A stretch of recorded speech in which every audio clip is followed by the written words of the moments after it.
আসসালামু আলাইকুম। Test series এখনো শেষ হয়নি, ভরাডুবির পথে বাংলাদেশ।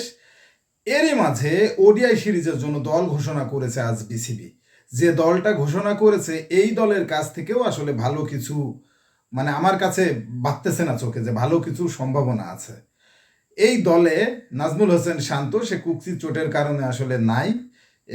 ক্যাপ্টেন্সি করবে মেহেদী হাসান মিরাজ। টেস্ট সিরিজটাকেও আসলে ক্যাপ্টেন্সি করছে সেই মেহেদী হাসান মিরাজ।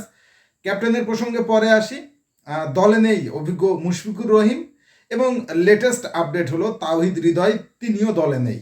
সব মিলিয়ে আসলে বাংলাদেশ দলের নির্ভরতার প্রতীক যে 2-3 জন ব্যাটসম্যান, তাদের কেউই আসলে এই দলের সাথে নেই। তাহলে এই মানে যে দলটা ঘোষিত হয়েছে সেই দলের প্লেয়াররা কতদূর করতে পারে সেটা বোঝাই যাচ্ছে। 8 ডিসেম্বর প্রথম সাদা বলের ম্যাচটা অনুষ্ঠিত হবে, এরপর 10 তারিখ দ্বিতীয় ওডিআই, এবং সর্বশেষ যে ওডিআই সেটা হবে 12 তারিখ। টেস্ট ম্যাচের এখন পর্যন্ত যে অবস্থা, প্রথম টেস্টটা বিচ্ছিরিভাবে আমরা হেরেছি, দ্বিতীয় টেস্টটাও সেই হারের পথে আছে।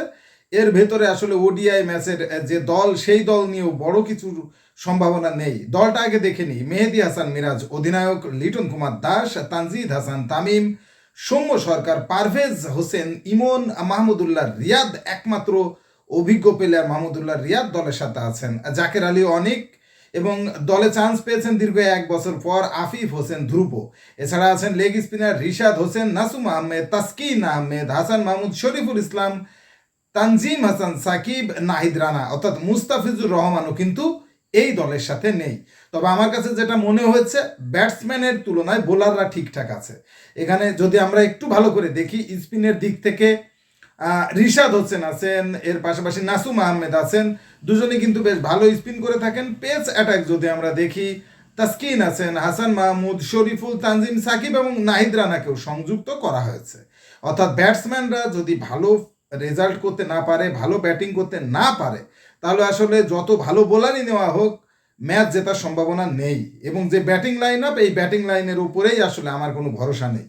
আসলেই তাই, ক্যাপ্টেনের থেকে শুরু করে যারা আছে, বিশেষ করে মুশফিক এবং তাওহিদ হৃদয়, এই দুইটা ব্যাটসম্যান কিন্তু আমাদের জন্য ওডিআই ব্যাটিংয়ের জন্য একেবারে স্তম্ভ ছিল। বেশ ভালো ব্যাটিং করতো, মিডল অর্ডারে এসে দলের হাল ধরতো। শুরুর দিকে ক্যাপ্টেন নাজমুল হোসেন শান্ত, সে যদি থাকতো হয়তো সেও চেষ্টা করতো, কিন্তু অফর্মে আছে, সেও ফর্মে নেই। কিন্তু যে দলটা এখানে আছে, যদি একটু ভালো করে আমরা দেখি, লিটন কুমার দাসের উপরে চাপটা বাড়লো, তার পাশাপাশি তানজিদ হাসান তামিম, সেও দীর্ঘদিন ধরে ফর্মে নেই। সৌম্য সরকারকে নেওয়া হয়েছে, যদিও গ্লোবাল টি-20তে সৌম্য আজকেও একটা 50 করেছে, দুর্দান্ত ছন্দে আছে। প্রথম ম্যাচটাতেও সে ভালো ব্যাট করেছে। ইমনের ওপরে ভরসা করা যাচ্ছে না, কারণ ভারতের মাটিতে যাচ্ছে, তাই পারফরমেন্স করেছে টি-20তে, সুতরাং ইমনের ওপরেও ভরসা করা যাচ্ছে না। ভরসার নাম মাহমুদুল্লাহ রিয়াদ, যদিও সেও যে দুর্দান্ত ফর্মে আছেন এমন কিছু নয়। এর পাশাপাশি যারা আছেন, এই অনিক, এই আফিফ হোসেন ধ্রুব, এদের উপর আসলে কোনো ভরসাই করা যাচ্ছে না।